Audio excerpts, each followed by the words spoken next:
जय हिंद दोस्तों, मैं भूपेन नामदेव। कैसे हो आप लोग? आशा करता हूँ आप लोग अच्छे होंगे। आज हम बात करने वाले हैं रेलवे आरपीएफ एसआई दरोगा न्यू वैकेंसी 2023 के बारे में कि इसका नोटिफिकेशन कब जारी होगा। इसके अलावा आरपीएफ एसआई बनने के लिए आपकी योग्यता कितनी होनी चाहिए, आपकी एज लिमिट कितनी होनी चाहिए तथा एज में आपको छूट कितने साल की मिलेगी। इसके अलावा हम बात करेंगे इसकी सिलेक्शन प्रोसेस के बारे में, क्योंकि आरपीएफ एसआई का नोटिफिकेशन बहुत ही जल्द जारी होने वाला है। तो सिलेक्शन प्रोसेस में आपका रिटन एग्जाम में कितने विषय से आपके प्रश्न पूछे जाएंगे, नेगेटिव मार्किंग होती है कि नहीं होती है, आपकी हाइट कितना होना चाहिए, आपका रनिंग कितने किलोमीटर कराया जाएगा, टाइम कितना दिया जाएगा, और सबसे लास्ट में बात करेंगे इसकी सैलरी के बारे में।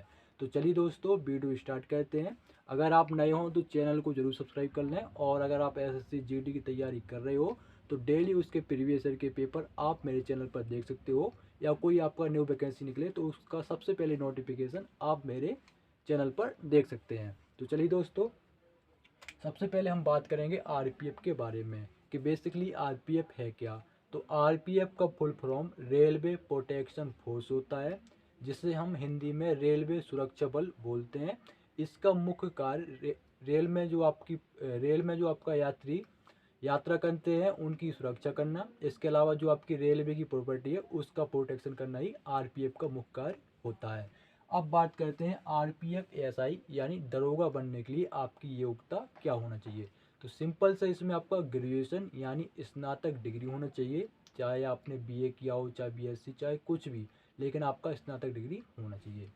बात करें उम्र के बारे में तो आपकी जो एज होना चाहिए वो 20 से 25 साल आपकी उम्र होना चाहिए, और उम्र में आपको छूट भी दी जाएगी। अगर आप ओबीसी कैंडिडेट हो तो 3 साल की छूट, अगर आप एससी और एसटी कैंडिडेट हो तो आपको इसमें 5 साल की छूट मिलेगी। और आपको पता है कि पिछले कई वर्षों से आपकी वैकेंसी नहीं निकली हुई है, और बीच में आया था कोरोना, तो जो आपकी पिछली वैकेंसी निकली हुई है अदर वैकेंसी, तो उसमें भी आपका एज में छूट मिली हुई है। तो आपका आरपीएफ में भी, आरपीएफ की वैकेंसी में भी आपको एज में छूट मिलेगी, ये निश्चित रहिए, 100% आपको एज में छूट मिलेगी। बात करते हैं एप्लीकेशन फ़ीस के बारे में। तो अगर आप जनरल हो, ओबीसी हो, ईडब्ल्यूएस हो तो इसमें आपको 500 रुपये देने पड़ते हैं। अगर आप एससी या एसटी कैंडिडेट हो या महिला उम्मीदवार हो तो इसमें आपको 250 रुपये देने पड़ते हैं। बात करते हैं कितने पद पर आपकी वैकेंसी आने वाली है। तो दोस्तों, आरपीएफ में आपका आरपीएफ कांस्टेबल और आरपीएफ एसआई के मिलाकर आपके 10,000 प्लस पद पर वैकेंसी आएगी, जिसमें आपका आरपीएफ एसआई के 2,000 प्लस पद पर आपकी वैकेंसी आने वाली है। बात करते हैं सिलेक्शन प्रोसेस के बारे में, उससे पहले हम जान लेते हैं इसके नोटिफिकेशन के बारे में। तो दोस्तों, इसका जो नोटिफिकेशन है वो आपका दिसंबर माह है या आपका नवंबर लास्ट में आने के चांस है, क्योंकि आपको पता है कि पिछले अभी 2 3 4 या हफ्ते भर पहले आपका एक नोटिफिकेशन भी जारी हुआ था। इसके अलावा आपको पता है कि अगले वर्ष लोकसभा के चुनाव हैं, और आपका बहुत महीनों से दिनों से सुनते आ रहे हैं कि वैकेंसी अब निकलने वाली, अब निकलने वाली है। तो दोस्तों, चुनाव की वजह से वैकेंसी आपकी चुनाव के पहले ही निकलेगी, और नोटिफिकेशन में बता रहे हैं कि आपका जो वैकेंसी बहुत जल्दी फाइनल हो जाएगी। वो आपका जो एग्ज़ाम जो कराती है एजेंसी मिलेगी, तो आपका बहुत जल्द नोटिफिकेशन जारी हो जाएगा, निश्चिंत रहिए। क्योंकि फिर नोटिफिकेशन जारी हो जाता है तो उतना टाइम नहीं मिल पाता है, इसलिए समझ लीजिए अभी से इसके सिलेक्शन प्रोसेस के बारे में, और अभी से तैयारी में लग जाइए। तो बात करें इसके सिलेक्शन प्रोसेस के बारे में तो सबसे पहले होना है इसमें रिटन एग्ज़ाम। रिटन एग्ज़ाम में आपका 3 विषय से प्रश्न पूछे जाएंगे। रीजनिंग के रहेंगे 35 प्रश्न, मैथ के रहेंगे 35 प्रश्न, जी के जीएस के रहेंगे 50 प्रश्न। टोटल आपके 120 प्रश्न का आपका ये पेपर होगा, और 120 अंक आपको इसमें मिलने वाले हैं। बात करते हैं इसके टाइमिंग के बारे में। तो दोस्तों, इस पेपर को सॉल्व करने के लिए आपको 90 मिनट का टाइम दिया जाएगा, और इसमें आपका नेगेटिव मार्किंग भी होती है। नेगेटिव मार्किंग इसमें 1/3 की होती है। इसका मतलब यह होता है अगर आप कोई 3 प्रश्न गलत करेंगे तो आपका 1 अंक काट लिया जाएगा, ठीक है। और आपका एग्ज़ाम का लैंग्वेज हिंदी इंग्लिश के अलावा जो आपकी लोकल लैंग्वेज है, जैसे कहीं की उर्दू भी होती है, तमिल लैंग्वेज हो गई, ठीक है ना, तो इस लैंग्वेज में ही आप अपना पेपर दे सकते हो। इसके अलावा आपका ना तो इसमें हिंदी पूछा जाता है, ना तो इसमें इंग्लिश पूछा जाता है। ओनली आपको 3 विषय इसमें तैयार करने हैं, खासकर जी के जी एस, क्योंकि जी के जी एस सबसे ज़्यादा अंक आपका पूछा जाना है। रीजनिंग तो ऐसा है कि बहुत, वो तो आपका हो ही जाएगा, और मैथ कैंडिडेट सोचता है कि मैथ रीजनिंग कर लें, लेकिन मैथ रीजनिंग के साथ साथ जीके जीएस पर ही आपको फोकस करना है। बात करते हैं फिजिकल टेस्ट के बारे में। तो फिजिकल टेस्ट में जो सबसे पहले हम बात करें हाइट के बारे में, तो पुरुष की हाइट इसमें 165 सेंटीमीटर मांगी जाती है। अगर कोई पुरुष SC या ST कैटेगरी में आता है और उसकी हाइट 160 सेंटीमीटर है तो भी इसमें अप्लाई कर सकता है।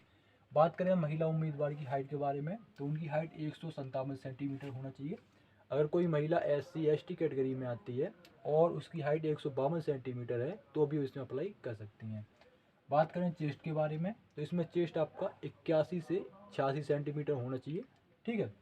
बात करते हैं आपके वेट के बारे में, तो वेट यानी आपका वजन मिनिमम 50 kg होना चाहिए। अगर किसी कैंडिडेट का वजन ज़्यादा है तो एज के अकॉर्डिंग आपका वजन नापा जाएगा।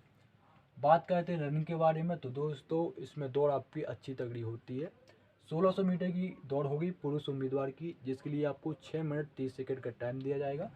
महिला उम्मीदवार की 800 मीटर की रनिंग होगी और इनको 4 मिनट का टाइम दिया जाएगा।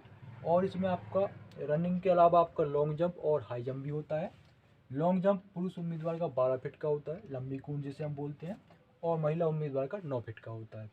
हाई जंप यानी ऊंची कूद पुरुष उम्मीदवार की 3 फीट 9 इंच की होती है और महिलाओं की 3 फीट की। क्लियर, इतना ही आपका फिजिकल टेस्ट में होना है, इसके अलावा आपका कुछ नहीं होना है। सबसे पहले फोकस करना है रिटन एग्जाम के ऊपर। जब रिटन निकल जाए तब आपका फिजिकल के लिए बहुत टाइम मिलेगा। ठीक है।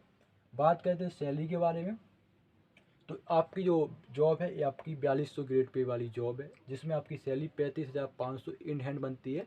इसके अलावा आपका सेंट्रल गवर्नमेंट की जॉब है, तो सेंट्रल गवर्नमेंट की तरफ से बहुत सारे आपको अलाउंसेस मिलने वाले हैं, जैसे कि TA DA HRA। इन सभी अलाउंसेस मिला के आपकी शुरुआत की सैलरी 50 से 55,000 के बीच में बनने वाली है। तो ये थी जानकारी आपके RPF SI से रिलेटेड। अगर आपको कुछ डाउट हो तो कमेंट बॉक्स में ज़रूर पूछ सकते हो, और आप निश्चिंत रहिए, आपकी वैकेंसी बहुत ही जल्द आने वाली है, तो अभी से तैयारी में लग जाइए। और चैनल को अभी तक आपने सब्सक्राइब नहीं किया तो जरूर कर लें। वीडियो को लाइक करें, शेयर करें। जय हिंद, जय भारत।